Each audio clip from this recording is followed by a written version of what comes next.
Bismillahirrahmanirrahim. Haikum jami'an bi tahiyatul Islam, tahiyatun fiyas salam, tahiyatun mubarakatun min indillah. Assalamualaikum warahmatullahi wabarakatuh. Alhamdulillahi wa kafa, wassalatu wassalamu ala nabiyil mustafa wa ala kulli ashabi al-mujtaba wa ummati ila yaumiddin. Amma ba'du. Teman-teman sekalian yang dirahmati oleh Allah Ta'ala, alhamdulillah Allah pertemukan kita kembali di majelis barokah, majelis yang penuh rahmat, majelis yang meniti jalan menuju ridhonya Allah Ta'ala. Sebagaimana dikatakan para ulama, siapa yang menimba ilmu, sesungguhnya jalan menuju ridho Allah Ta'ala itu sangat mudah, karena seseorang mengenal halal dan haramnya, ridho dan tidak ridhonya Allah Ta'ala dalam suatu perkara hamba-hambanya. Maka teman-teman sekalian yang dirahmati Allah Ta'ala, kita akan insyaallah melanjutkan sebuah hadis yang mulia daripada hadis Al Nawawi yang dikarang oleh Al-Imam Muhyiddin Abu Yahya Abu Zakaria bin Syaraf bin Muri An-Nawawi rahimahullah ta'ala, di mana insyaallah kita akan membahas bagaimana kebaikan itu seharusnya tidak pernah bosan kita kerjakan, kita lakukan, karena batas daripada kebaikan itu adalah dari mana berpisahnya ruh dengan jasad kita. Jika telah selesai masa itu, maka berarti sudah selesai tugas kita sebagai hamba Allah di dunia ini. Akan tetapi selama jasad dan ruh itu masih bersatu, masih sama, masih bergerak, masih hidup, maka seorang hamba memiliki tugas penting, yaitu tugas sebagai mengibadahi Allah Ta'ala dengan totalitas, dengan segala hal yang ia miliki, sumber daya yang ia punyai, maka harus dimaksimalkan secara baik. Teman-teman sekalian yang dirahmati Allah Ta'ala, perlu kita ketahui bahwasanya bahan bakar terbaik seperti yang telah kita ungkap, kita jelaskan di awal-awal, bensin yang terbaik bagi seorang hamba dalam mengarungi perih, pedih dan lelahnya dunia itu adalah at-taqwa, adalah ketakwaan kepada Allah Subhanahu wa Ta'ala. Di mana Allah Ta'ala berfirman, "Fattaquni ya ulil albab", bertakwalah engkau wahai orang yang ulil albab, yang memiliki akal, yang memiliki pikiran. Wa khairuz zadi taqwa, dan sebaik-baik perbekalan bensin untuk mengarungi kehidupan, begitu pun bensin untuk mengarungi alam yang lain setelah kematian, itu adalah at-taqwa. Maka bekal terbaik itu bukanlah harta yang kita miliki. Jika tidak dilandasi oleh takwa, maka percuma. Begitupun bekal yang terbaik bukanlah anak keturunan, bukanlah keluarga semata yang tidak dibekali dengan ketakwaan yang ada. Ketakwaan kepada hambanya, ketakwaan diri sendiri, ketakwaan kepada Allah Subhanahu wa Ta'ala. Yang mana para ulama membagi beberapa kaidah tentang at-taqwa itu atau at-tuqah. Dikatakan oleh Abu Hashim bin Muhammad Al-Ibari, dia mengatakan bahwa at-tuqah, ketakwaan itu di mana terbagi sebagaimana terbaginya rukun iman dan rukun Islam.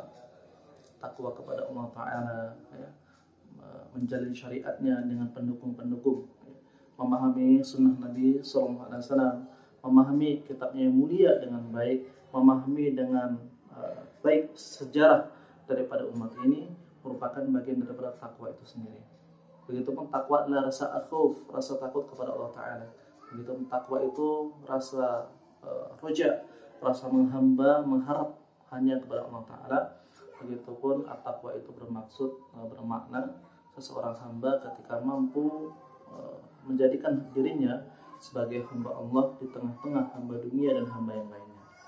Maka teman-teman sekalian yang dirahmati Allah Ta'ala, takwa itu merupakan kekuatan penting bagi kita semua. Seorang mungkin nggak punya kekuatan, beban energi, fisiknya letoy, lemah, bawaan mati aja, kemudian tidak memiliki harta yang banyak, bukan keturunan darah biru, bukan tidak memiliki jabatan, kemudian tidak memiliki ini dan seterusnya. Tetapi Allah Ta'ala mengatakan, siapa yang bertakwa, yaj'alu makhraja, maka Allah akan jadikan sebab daripada ketakwaan itu makhraja, jalan keluar, jalan pintas untuk menyelesaikan masalah, baik masalah yang ada dalam diri kita atau masalah yang hendak akan datang insyaallah. Maka teman-teman sekalian dirahmati Allah Ta'ala, sebelum kita masuk ke hadis ini perlu kita ketengahkan bahwasanya dunia itu merupakan tempat yang capek, tempat yang lelah. Apapun itu alasannya. Kita mau senang-senang dunia juga capek. Kita mau senang-senang misalnya tuh mau ke senang-senang yang halal, ya. Mau ke Samarinda, ya, wisata ini, wisata halal, makan ini, makan itu, maka itu pasti akan melelahkan. Maka kebanyakan orang yang safar, meskipun niatnya tamasya, rihlah, ya, kemudian atau mungkin keluar negeri, maka ada satu kondisi di mana fisiknya itu memerlukan istirahat yang cukup, sehingga senang-senangnya dunia pun itu juga ada lelahnya. Maka fitrah dunia itu apapun lelah, senang-senang itu lelah, tidak senang-senang juga lelah. Ibadah melelahkan, tidak ibadah juga melelahkan.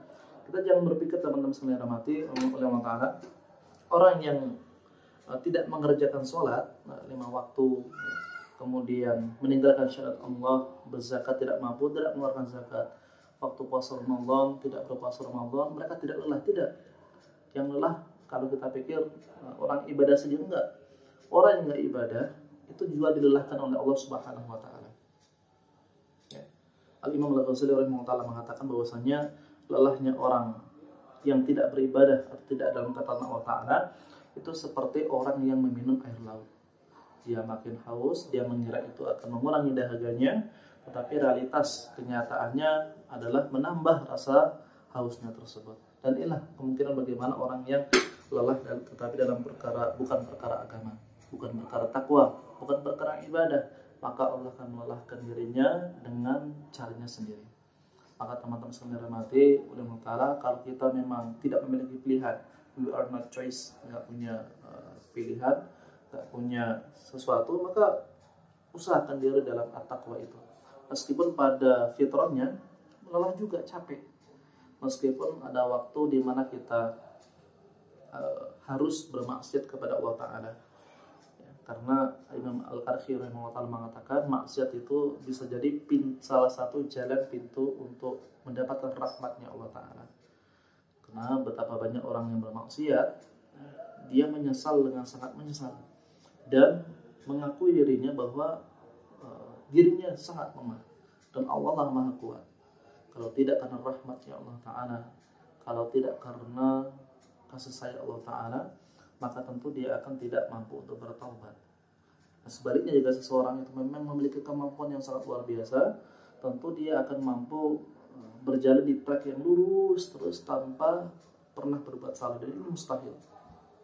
Dan ini mustahil, seorang yang benar terus, ya, ini mustahil.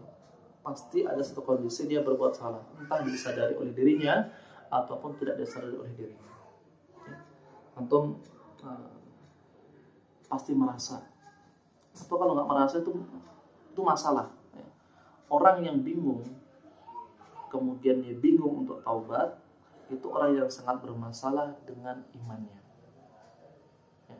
Orang yang bingung mau taubat apa, itu bermasalah dengan imannya.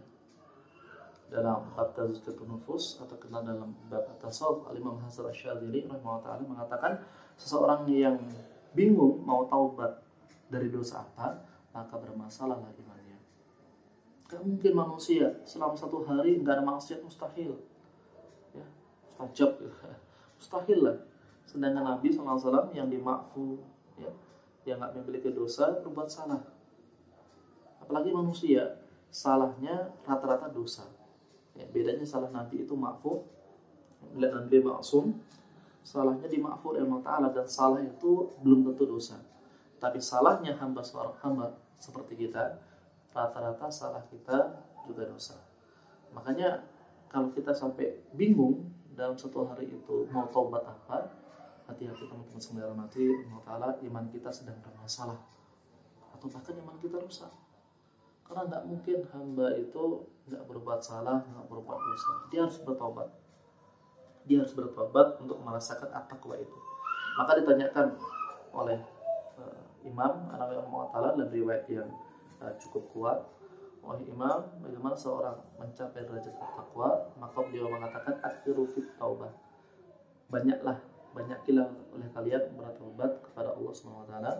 Karena Nabi SAW dalam riwayat yang sahih dia katakan bahwa bertaubat dalam sehari tidak kurang dari 70 kali. istighfar, minta ampun kepada Allah Subhanahu wa taala tidak lebih daripada 70 kali. Artinya Nabi SAW mengajarkan kepada kita bagaimana hamba itu jangan merasa mutahhar, jangan merasa tahir, jangan merasa suci, jangan merasa pasti selamat dari dosa. Tidak mungkin. Seseorang ketika merasa suci, merasa aman dari dosa, maka dialah iblis yang mengaku malaikat. Iblis mengaku malaikat. Maka salah satu jalan untuk mencapai derajat Allah Ta'ala itu pintu yang pertama itu pintu taubat. Kalau ingin bertakwa, maka pintu taubat harus dibuka. Dari mana? Itu kita gak mungkin rajin bertaubat kecuali rajin dalam menghisap diri sendiri. Ya, kita terlampau sering menghakimi orang, tapi menghakimi diri sendiri lupa atau bahkan nggak peduli dengan diri sendiri. Ya. Kedekatan kita dengan Allah tidak kita muhasabah dengan baik. Salat zuhur kita, salat subuh kita, maghrib kita, asar kita, isya kita, dan seterusnya. Semua ibadah itu nggak pernah kita koreksi dengan baik sehingga kita merasa semua aman-aman saja.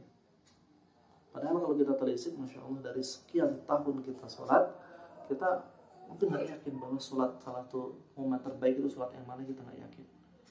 Artinya ini perlu kita ketengahkan supaya kita sadar bahwa siapapun kita, taubat itu harus diperbanyak, harus dipersering supaya at-taqwa, supaya rasa takwa itu Allah munculkan dalam diri kita. Ini anak muda, ya, terutama anak muda ini, Masya Allah, dosa kita banyak banget ya. Emosi belum terkontrol dengan baik, kemudian mungkin kita masih kebingungan cari idola yang baik sehingga tanpa sengaja itu buat dosa, kemudian macam-macam lah, ikuti tren, itu bisa dosa teman-teman sekalian. Yang tren dengan menggolimi orang tua, memaksa mereka ya, minta KLX, motor KLX dengan nendang pintu, banting jendela, banting ini, banting itu Masya Allah. Kemudian di jalan lagi kita menggolimi orang-orang dengan kebut-kebutan yang nggak penting, membahayakan orang lain, itu juga kegoliman. Kita coba bertobat kepada Allah Ta'ala. Sombong ketika motor kita bagus, melihat samping motor kiri kanan kurang baik, atau kendaraan kita bagus ya, kemudian melihat yang lain itu kurang bagus, kemudian timbul ujub, timbul rasa bangga dan seterusnya. Itu juga dosa hati, penyakit hati yang kita tumpuk-tumpuk, yang kita lupa tobat. Yang kita celakanya orang zaman sekarang itu ketika maksiat itu selalu mencari kebenaran. Kata Imam Al-Ghazali rahimahullah, salah satu syaitan yang sangat ditakuti, sifat syaitan yang sangat ditakuti itu ketika seseorang maksiat, berbuat dosa, berbuat aniaya, kemudian mencari dalil kebenaran maksiat tersebut. Misalnya apa? Sombong. Dia cari dalil, padahal nggak ada orang kafir yang menggolimi, nggak ada orang munafik yang hendak menggolimi dia, tapi sombong-sombong dengan niat untuk dengan niat untuk tidak meninggikan kalimat Allah Ta'ala misalnya. Ini sombong biasa, penyakit hati. Kemudian kalau kita lihat dalam kehidupan sehari-hari bagaimana ucapan yang tidak terkontrol, kemudian bahkan kalau bisa kita katakan ucapan kita lebih sering terdengar dibanding akal dan zikir kita. Zikir kita sedikit, omongan nggak jelas kita banyak. Nah, teman-teman sekalian rahmati Allah Ta'ala, hadis ini diriwayatkan oleh Abi Darin Jundab bin Junadah dan Abi Abdurrahman Mu'ad bin Jabal, dua sahabat yang mulia radhiyallahu anhuma, yang Allah ridha kepadanya. Gelar kebanggaan sahabat Nabi yang harus kita banggakan juga di tengah-tengah umat manusia. Orang bisa berani bergelar profesor, doktor, LC, MA, atau dokter dan seterusnya, tetapi nggak ada satupun orang yang berani ya, memaksa atau memakai gelar radhiyallahu anhu. Karena sehebat gelar dunia itu paling top dikeluarkan oleh kampus atau oleh kerajaan atau oleh pemerintahan. Tapi gelar para sahabat langsung Allah yang memberikan. Ya, radhiyallahu anhum wa radu an. Dzalika liman khasyiya rabbah. Para sahabat itu sudah mencapai stempel yang sangat tinggi, level yang paling tinggi, gelar yang paling prestis, yaitu gelar dari Allah Ta'ala. Allah ridho kepada mereka dan mereka ridho kepada Allah Subhanahu Wa Ta'ala. Dan inilah hendaknya gelar yang harus kita ingin dapatkan kelak di akhirat nanti. kita bisa jadi mungkin ilmu kita ya, akademisi kita biasa saja, gelar kita mungkin tidak sementara orang-orang di luar sana, tetapi gelar ini harus coba kita raih, karena wal takum minkum ummatun yad'una ila khair dan seterusnya. Umat yang terbaik itu adalah umatnya Rasulullah SAW atau para sahabat. Dan jika seseorang ingin meniti jalan menuju generasi emas, generasi terbaik, maka ikuti jalan sahabat yang mendapatkan stempel dari Allah Ta'ala radhiyallahu anhu, yang Allah ridho kepada mereka dan mereka ridho kepada Allah Ta'ala.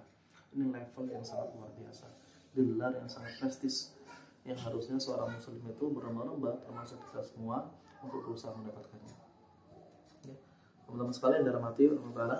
Kemudian kalau Rasulullah SAW bersabda, ittaqillah haitsu ma kunt, bertakwalah kepada Allah dimanapun engkau berada. Ya. Wabi ilaiqam wabi sanad mutasil Syekhul Aziz, berkata Imam Nawawi rahimahullah, makna ittaqillah haitsu ma kunt ay ittaqi fil khulwa kama taqiyatu fi jarutu bi khudurin nas. Bertakwa dimanapun berada itu maksudnya adalah bertakwa dalam keadaan sepi sebagaimana bertakwa dalam keadaan ramai. Wattaqi fi sa'il al-amkinah wal azminah, dan bertakwa di setiap tempat dan setiap waktu. Wa mimma yu'inu 'ala taqwa istihdharullah anallah ta'ala mutli'u 'ala abdi fi sa'ihwalihi. Salah satu bertakwa itu menghadirkan dalam diri kita Allah itu hadir, Allah itu maha mengawasi. Ada sebagian orang itu ketika di kalangan ramai, ya, dia nggak berani maksiat karena mungkin malu, karena mungkin ada jabatan yang ingin ia peroleh, karena mungkin ada sesuatu yang ingin ia dapatkan, karena mungkin ini itu dan seterusnya, tujuan duniawi, maka dia tidak berani maksiat secara terang-terangan, tapi secara sembunyi-sembunyi dia maksiat. Maka kalau seorang bertakwa, dia akan meminimalisir keduanya. Dia akan tidak maksiat ketika ramai dan tidak maksiat ketika sunyi atau sendirian. Ya. Tetapi yang celakanya itu golongan kedua dan golongan ketiga. Ketika dalam keadaan ramai dia maksiat, keadaan sepi juga maksiat. Ada juga kalangan yang memang suka maksiat keadaan ramai, tapi kalau sendirian nggak maksiat. Ini aneh nih. Apa? Contohnya dia maksiat karena memang untuk mengkampanyekan maksiat tersebut.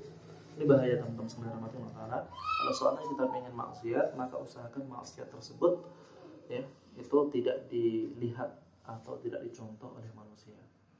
Karena jika seseorang melakukan dosa, melakukan maksiat, dia tidak bertakwa kepada Allah Ta'ala, maka jika maksiat tersebut ditiru, dosanya akan ditanggung oleh pelaku pertama tanpa mengurangi dosa pelaku berikutnya. Ini harus kita perhatikan. Maka seandainya kita harus maksiat, maka usahakan maksiat itu pilih dosa paling kecil. Pilih dosa paling kecil, ya, kemudian sembunyi-sembunyi. Ya. Tapi kalau yang menarik yaitu hadis Nabi, hadis mauquf ya, dari para sahabat, masalah mubiqat, ketika para sahabat itu melihat dosa kecil seperti dosa besar. Nah, sebaliknya manusia zaman sekarang melihat dosa besar itu seperti dosa kecil. Itu masalah kita. Sahabat Nabi radhiyallahu anhum itu tidak pernah membedakan antara dosa kecil dan dosa besar. Karena dosa kecil jika ditumpuk dan seterusnya, dia akan menjadi dosa besar yang sangat luar biasa, yang tentu memiliki tobat yang harus sungguh-sungguh. Ya, yang ini nggak kita sadari, yang ini nggak kita sadari. Kita kalau maksiat itu merasa ya udah tobat aja. Padahal jangan kira tobat itu tentang bagaimana dari maksiat saja, enggak. Tobat itu bukan hanya tentang kita tobat dari maksiat, ya. Tobat dari perkara, ya, seperti kata Imam Dunum Yusri, at-taubatu amah minad dunub. Tobatnya orang umum, orang biasa itu dari dosa, ya, tobat istighfar habis buat berbohong, ya, tobat istighfar habis berdusta, habis lupa, kemudian maksiat dan seterusnya.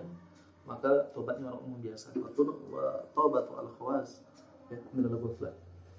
Sedangkan taubatnya orang yang khusus, orang yang sungguh-sungguh, yaitu dari hal sia-sia, yaitu dari hal sia-sia, misalnya banyak hal, menghabiskan waktu nggak maksiat tapi hal mubah, dia bertobat dari hal seperti itu, tobatnya khawas. Begitupun taubatul khawas minal khawas, tobatnya orang khusus di atau orang khusus, yaitu tobatnya ketika dia tidak menghadirkan Allah di setiap tempat. Dan ini level takwa yang paling tinggi, level derajat muttaqin, orang yang paling ya, mulia, yaitu dimana ketika seseorang merasa tidak mengingat Allah Ta'ala di satu kondisi dia merasa itu maksiat, merasa itu hal yang sia-sia, maka dia bertobat kepada Allah Subhanahu Wa Ta'ala. Watbi as-sayyi'ata al-hasanata tamhuha, dan ikuti as-sayyi'ah, keburukan, al-hasanah, dengan kebaikan, tamhuha, maka kebaikan tersebut akan menghapus keburukan. Mami ilaikol ay idza fa'alta sayyi'ah fastaghfirillahi ta'ala minha wa fa'al ba'da hasanah tamhuha. Jika bermaksiat dengan maksiat tersebut hubungan dengan Allah Ta'ala, maka ikuti dengan kebaikan dan amal soleh. Apa contohnya? Ninggalin sholat, ma'udzubillah min dzalik. Seorang ninggalin sholat maksiat, kemudian tobatnya apa? Kerjakan sholat wajib tersebut. Setelah sholat wajib tersebut selesai, kerjakan sholat sunnah. Ya, begitu seterusnya. Ya, dia meninggalkan misalnya zakat, maka diqadha zakat tersebut dan sedekah sunnah lainnya, infak sunnah lainnya. Ya. Karena ini bukan berarti bahwasanya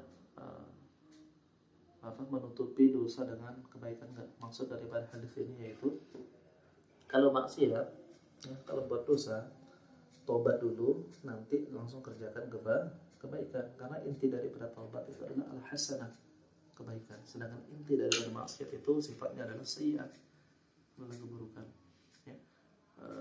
Wabi ini yang berkata Ibnu Nawawi rahimahullah syarah Riyadhus Shalihin, bila mengatakan bahwasanya tobat itu kalau enggak ada hubungan sama manusia, hubungan sama Allah Ta'ala, syaratnya ada 3. Fiha salah syurut, ada 3. Ya. Yang pertama tobat, istighfar, yang berjanji meninggalkan dosa tersebut. Ya, dosa tersebut. Kemudian yang kedua meminta ampun kepada Allah Ta'ala. Ya. Kemudian yang ketiga berjanji tidak mengulangi maksiat tersebut. Sedangkan juga berhubungan dengan manusia, yaitu harus mengembalikan hak-haknya. Ya, hak tersebut adalah bagian daripada wa'atbi'i al-hasanah as-sayyi'ah, wa'atbi'i as-sayyi'ah al-hasanah. Ketika melakukan amal keburukan, maka segera kerjakan amal kebaikan. Nah, ini teman-teman sekalian dirahmati Allah Ta'ala, jangan sampai kita salah paham bahwa makna hadis daripada wa'atbi'il sayyi'ah al-hasanah itu adalah makna di mana seseorang muslim dia harus bersungguh-sungguh dalam kebaikan dan harus menyadari dirinya adalah lemah, seperti dikatakan oleh Imam An-Nawawi rahimahullah ta'ala, dalla ala anna tad'if jam'u sayyi'at muta'alliqa bihaqqillah ta'ala, amma sayyi'ah muta'alliqa bihaqqil ibadah min al-ghadab wal ghibah wan namimah fala yamhuha ila istihlal min al-ibad. Dalil ini menunjukkan bahwasanya penegasan mengikuti keburukan, mengerjakan keburukan kemudian dilakukan kebaikan adalah yang muta'alliqah, yang berhubungan dengan Allah Subhanahu wa Ta'ala. Sedangkan yang berhubungan sama manusia itu maksiat, kezaliman seperti ghasab, yaitu merampas hak seseorang tanpa izin. Misalnya tanah orang yang kita pakai tanpa izin namanya ghasab. Kemudian sendal orang, hak orang, ya kursi, motor yang kita pakai tanpa izin namanya ghasab. Selain meminta ampun kepada Allah Ta'ala, juga harus memohon, meminta maaf kepada manusia tersebut. Begitu berghibah, begitu pun namimah, madu domba dan seterusnya yang berhubungan dengan manusia, maka harus istihlal, meminta halalnya kepada manusia tersebut sebelum bertobat kepada Allah Subhanahu wa Ta'ala. Fayaqul, maka dikatakan bahwasanya qul du'alaka wa qaitu wa fil hadits dalil ala anna muhasabah an-nafsu wajibah. Hadis ini menunjukkan bahwasanya muhasabah terhadap diri sendiri itu adalah wajib. Jangan sampai ketika dia bermuhasabah ternyata dosa yang ia miliki itu lebih gede, lebih besar daripada kebaikan yang ia kerjakan. Maka kata Imam Nawawi Ta'ala, ini menunjukkan lemahnya seorang hamba.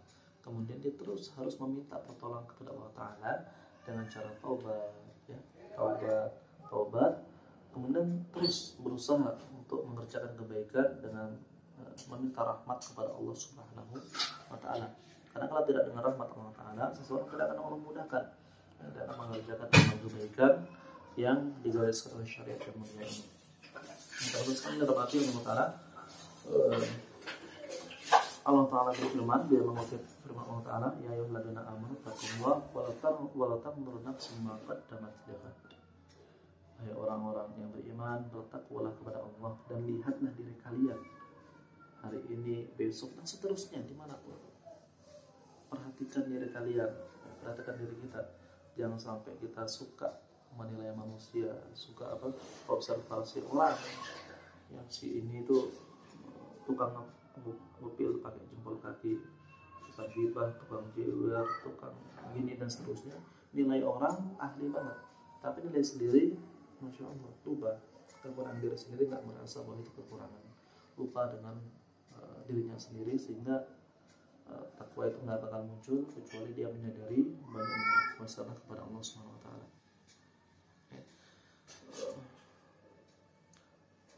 Isyarat daripada wa'atbi as-sayyi'ah al-hasanah tarfuha, mengerjakan amal yang baik untuk menghapus amal kebaikan, amal keburukan itu, seperti yang dikutip oleh banyak ulama, di antaranya yaitu yang pertama, ketika seseorang menyadari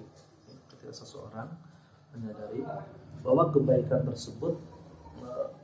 tersebut adalah energi untuk menahan dia dari maksiat. Itu yang pertama. Dia harus menyadari kebaikan itu adalah energi untuk menahan maksiat atau mengurangi maksiat. Contoh teman-teman saudara mati, kalau kita biasa kalau bangun pagi jam 4, kita biasakan jam 4, maka kalau bangun jam 5, dari jam 6 lepas sholat subuh itu, maka gimana dari kita rasa? Sedih, nyesal, nyesek dan seterusnya. Begitupun kalau misalnya kalau seseorang dia tiap hari sarapan nasi, makan nasi, Indonesia makan nasi tuh. Begitu dia pindah ke Eropa atau pindah ke mana yang di sana nasi susah, misalnya dia makan roti. Maka ketika ketemu temennya pasti mengeluh, aku belum makan. Padahal tadi di rumah atau di kontrakannya makan roti 5 lusin gitu ya. Tapi ini ngakunya belum makan. Kenapa? Karena dia terbiasa makan nasi. Makan nasi. Nah, karena terbiasa makan nasi tersebut, maka dia meminimalisir untuk makan misalnya roti di pagi hari. Dia hanya makan roti untuk syarat, untuk cemilan misalnya. Cemilan ya, temannya 11. Artinya gara-gara dia makan nasi, dia akan makan yang lain. Tentu nasi dengan lauk-lauk dan seterusnya. Artinya roti bukan jadi bahan pokoknya, bukan jadi makanan pokoknya, tapi hanya sekedar cemilan. Nah, itu contoh kecil. Seseorang misalnya dia melakukan amal kebaikan, maka itu akan menahannya melakukan amal keburukan. Contoh, waktu jam 15 sekian, waktu sholat asar, dia sholat asar. Ya, tentu itu akan menahan dia dari keburukan. Karena dalam masa-masa seperti itu, dia mungkin bisa jadi melakukan trek-trekan, pacaran, misalnya bermendalik, kemudian gangguin anak orang, gangguin istri orang, gangguin suami orang, gangguin ini macam-macam. Maka dengan dia sholat asar rutin tiap hari seterusnya dan sholat 5 wajib lainnya, akan menahan maksiat yang lain. Dia akan gak kepikiran yang lain kecuali fokus untuk untuk sholat tadi. Nah, inilah contohnya bagaimana para ulama itu ketika mereka membiasakan dengan amal kebaikan, maka akan meminimalisir, bukan menghapus, tapi meminimalisir maksiat yang lain. Ini daripada firman Allah Ta'ala, inna sholata kanat 'alal mu'minina kitaban mawquta. Inna sholata tanha 'anil fahsya'i wal munkar. Salat itu menahan diri seseorang dari al-fahsya, perbuatan keji, wal munkar, dan perbuatan munkar yang lainnya, perbuatan maksiat yang lainnya. Seseorang yang terbiasa wudu menjaga wudunya, maka dia akan menjaga supaya wudunya tidak batal. Bersentuhan lawan jenis, nggak mungkin dia pacaran syar'i, nggak mungkin lah, mustahil kata orang Arab. syari pacaran, maaf, berdekatan tuh. Kalau antum normal itu pasti ada keluar sesuatu, ada yang tegak tapi bukan keadilan. Madhi antum. Itu meskipun itu najis loh ya. Itu membatalkan wudu. Antum basuh itu atau harus wudu. Dan tak mungkin orang yang menjaga wudunya dia pacaran. Tak ada pacaran syar'i. Pasti dia paham syariat, jangan meninggalkan zina, gerbang zina tersebut. Begitu pun misalnya seseorang mencuri, dia terbiasa sedekah, kemudian dia pengen mencuri, mustahil. Karena dia sadar ilmu tentang sedekah itu caranya harus baik, sumbernya harus baik, menyedekahkan juga harus baik. Kalau sumbernya sudah nggak benar, maka nggak mungkin orang itu mencuri, orang itu korupsi. Makanya antum jangan kira orang korupsi itu gak apa-apa dia dikurangi hukuman, nama dia baik kok. Baik gimana? Alasannya korupsinya 50M, sedekahnya 10M. Itu gak benar. Orang yang sedekah dan sedekah seterusnya gak mungkin mencuri, gak mungkin maksiat, gak mungkin korupsi, gak mungkin khianat, gak mungkin dan seterusnya. Makan riba. Karena apa? Dia faham ilmu sedekah, dia sibuk dengan ahli sedekah, sebagai orang yang ahli sedekah, maka nggak mungkin akan memaksiati Allah Ta'ala, karena sedekah merupakan jalan mendekat ke diri Allah Ta'ala. Itu maksudnya wa'bi al-asyi'ah yang pertama. Yang kedua, seperti yang sudah saya utarakan di awal, bahwa ini contoh kecil bahwa tobat itu harus berbukti. Orang tobat, ya lakukanlah. Habis tobat nggak cukup dengan tobat, meskipun tobat itu juga kebaikan, tapi harus diikuti amaliyah yang lain. Ya, antum tobat dari maksiat, ya sholat jamaah ke masjid. Kalau bisa nambah tilawah, alhamdulillah. Nambah sholat sunnahnya, alhamdulillah. Nambah tahajudnya, seminggu sekali, alhamdulillah. Ya, itu contoh kecil. Tobat itu perlu bukti. Ya, barunya kata anak muda, cinta itu perlu bukti. Allah memang cinta padamu, tapi nggak berani ngelamar. Ya, cuman modal datang ke rumah, ngapel, cuma bawa martabak terang bulan aja, ya, preman pasar juga bisa gitu ya. Tapi buktinya harus ada bukti. Yang ketiga, makna wa'bi asyi'ah hasanah, yaitu pembuktian manusia bahwa manusia itu sangat lemah. Seperti yang saya utarakan di awal tadi, manusia itu lemah kalau nggak karena rahmat Allah Ta'ala, dia akan terus maksiat. Bahkan ibadah itu juga adalah bukti daripada rahmat Allah Subhanahu wa Ta'ala. Teman-teman semuanya rahmati Allah Ta'ala, Rasulullah SAW melanjutkan, wa khaliqin nas bi khulqin hasan, dan pergaulilah manusia dengan sebaik-baik akhlak yang mulia. Rawahu Tirmidzi, riwayat Tirmidzi, wa qala haditsu hasan. Ya, di sini ada hasan, ya, kualitasnya. Wa fi ba'di nuskhah, dalam riwayat yang lain hasan sahih. Tapi para ulama mutaakhirin sekarang mensahihkan hadis ini karena banyak syawahid, banyak penguat yang semisal hadis ini. Wali ilaikal, berkata Imam Nawawi rahimahullah, i'lam anal khuluqil hasanah kalimatu jami'atul ihsan ila nas wa ila kafil ada anhum. Makna berakhlak baik kepada manusia itu yang pertama dari segi ucapan. Dari segi ucapan. Ucapannya harus teratur, harus akhlak yang baik, ya, tidak menyakiti, tidak berbohong, ya, tidak membuat sakit hati seseorang. Ya, kadang kita kalau menghina itu masya Allah, nyindir itu padahal sesuatu yang nggak penting, bukan esensial, ya, kita sindir seseorang sampai tersakiti dan seterusnya, itu hati-hati. Ya, bukan bagian dari akhlak kalimah ketika lidah seseorang lebih tajam daripada akal yang ia miliki. Waqal sallallahu alaihi wasallam, bersabda Rasulullah SAW, innakum lan tas'awun nas bi amwalikum fas'awhum bi pasti wajhi wa husnul khuluq. Sesungguhnya kalian itu tidak akan mampu bertaamul, bermuamalah dengan orang manusia, berinteraksi dengan manusia, kecuali apa? Bukan dengan harta yang kalian miliki. Karena harta itu seberapa banyaknya yang kita miliki itu nggak cukup untuk manusia.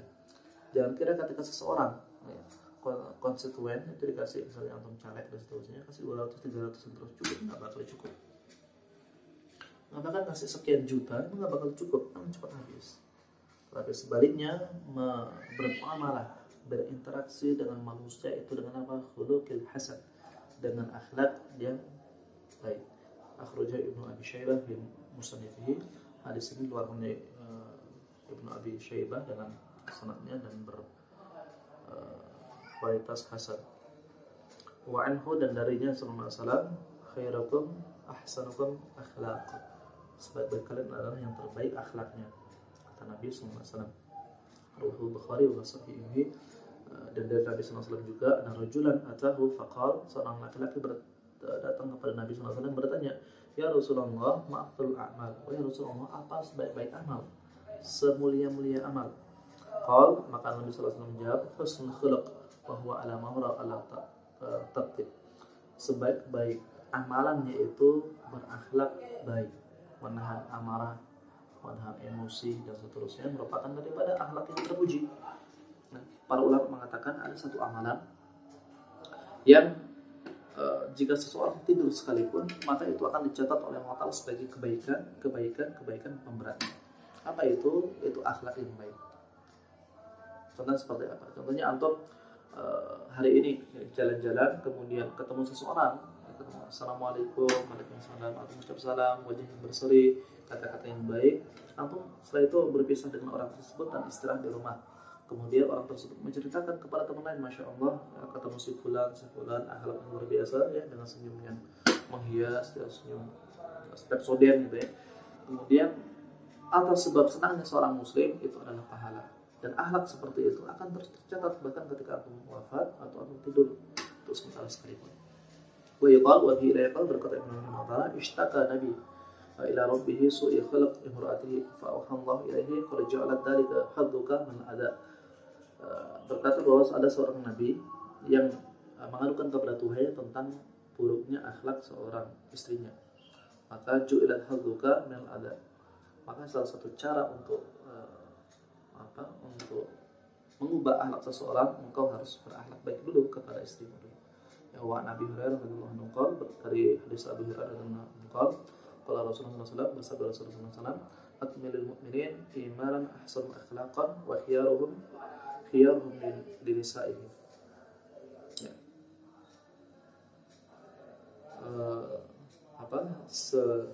Sempurna iman seseorang adalah bagaimana baik akhlaknya. Jadi tadi ada seseorang, ya, yang mengadukan kepada Nabi SAW tentang buruknya akhlak siapa istrinya, diadukan kepada Nabi SAW. Maka Nabi SAW mengatakan, sebaik-baik iman seseorang, sesempurna, sehebat-hebat iman seseorang adalah ketika akhlaknya baik. Dan khiyaruhum li nisaihi, dan sebaik-baik seseorang, sebaik-baik laki adalah yang baik, yang memuliakan wanitanya. Ya. Nah, teman-teman selera mati Allah, jangan salah paham. Ya kan, di sini bukan berarti ketika antum harus pacaran, belum nikah pacaran, setiap Valentine bawa boneka, bawa coklat, bawa apel, bawa bom, ya, bawa petasan. Bukan, tapi maksudnya adalah bagaimana memuliakan wanita menurut syariat. Ketika salah, diluruskan secara baik. Ketika dia mengajak pacaran, katakan inni akhafullah rabbul alamin, aku takut kepada Allah Ta'ala. Dia ngajak pacaran, yuk akhi pacaran. Enggak gitu sih bahasa kita, apa ya? Udah makan dulu, nanya makan tapi nggak nanya minum, keseretan mati. Kemudian ngajak ketemuan di tempat sepi, kita nggak tahu atau kita tahu, ya, dia ngajak berduaan dan seterusnya. Kemudian ajak minta jemput, padahal bisa pakai Grab, bisa pakai ini dan seterusnya, ya. Itu kita menolak. Cara tersebut adalah cara kita memuliakan wanita tersebut. Ketika seseorang menjadi istri atau menjadi pendamping, maka memuliakan adalah dengan cara mendidiknya dengan baik, mendoakan, ya, tanpa henti. Para ulama mengatakan bahwasanya salah satu akhlak yang terbaik ketika bersama istri adalah ketika mendoakannya, wal-laili wan-nahar, siang dan malam. Ya, jangan kira teman-teman sekalian rahmati Allah Ta'ala, mendoakan pasangan ketika mau jadi aja, ya Allah tolong ya Allah jadikan dia jodohku, kalau nggak jadi tolong direvisi lah ya Allah. Bukan, tapi ketika dia jadi istri, ini sekalipun itu didoakan harus kewajiban seorang suami. Wa bihi ilaiqal, berkata Nawawi, wa anhu, dan dari Rasulullah SAW, innallaha ikhtar lakum al-islam dinan faqrimu bi husnil khuluq was-sakha. Masyaallah. Sebenarnya Allah Ta'ala itu memilih untuk kalian agama yang terbaik, agama yang paling bagus. Maka muliakan agama tersebut dengan husnul khuluq, dengan akhlak yang baik dan persaudaraan dan rasa rasa memuliakan manusia yang lain, rasa untuk memuliakan mereka, tidak menghinakan. Sama muslim seperti itu harusnya. Orang muslim itu ketika bertemu muslim yang lain, ketika menyapa muslim lain, maka dia merasa bahwa ini saudara saya yang harusnya muliakan. Jangan dengan alasan berbeda organisasi, berbeda suku, golongan, kepentingan dan seterusnya, kita merasa anak afdal minka, aku lebih mulia dari engkau. Udah kayak iblis gitu ya. Hati-hati. Ya, maka cara memuliakan Islam itu ketika kita menampakkan akhlak yang terbaik. Keharusan. Memang orang nggak mengatakan bahwasanya orang muslim itu bagian dari agama atau agama itu sendiri, enggak. Tapi cerminan orang muslim dalam berakhlak, dalam berinteraksi itu merupakan bagian daripada memuliakan agama kita sendiri. Kalau antum pengen memuliakan agama kita, caranya mudah, berakhlak dengan baik. Kita pun sekalipun harus seperti itu, ya.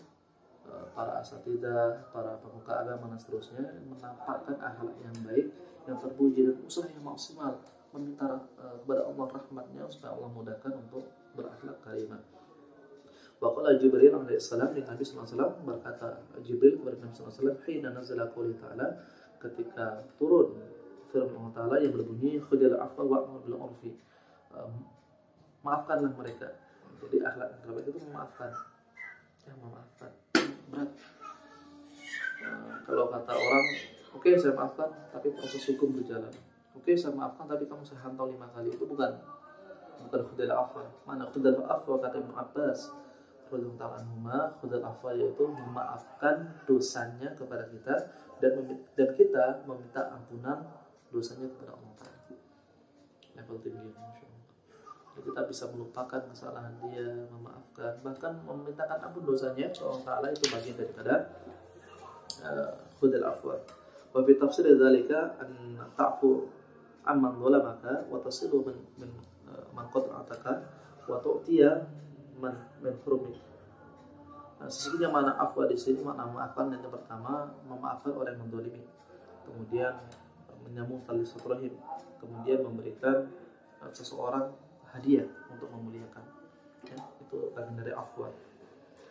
Waqala ta'ala, dan Allah Ta'ala berfirman, irfa' billati ahsan, balaslah debat itu, balaslah caci maki dengan cara terbaik, ya, diskusi, debat, cara terbaik, ya, sebut nama hewan, lapor di Mas Polri dan seterusnya, dikit-dikit lapor, dikit-dikit banner, dan seterusnya. Idfa' billati ahsan, balas dengan cara terbaik. Waqila fi tafsir qouli ta'ala, dan dalam tafsir yang lain dikatakan bahwasanya wa innaka la'ala khuluqin 'adzim, dan sedangkan engkau yang Muhammad sallallahu alaihi wasallam ala khuluqin 'adzim, atas akhlak yang mulia, dalam akhlak yang mulia. Dan akhlak mulia inilah yang harusnya kita tanamkan dalam diri kita.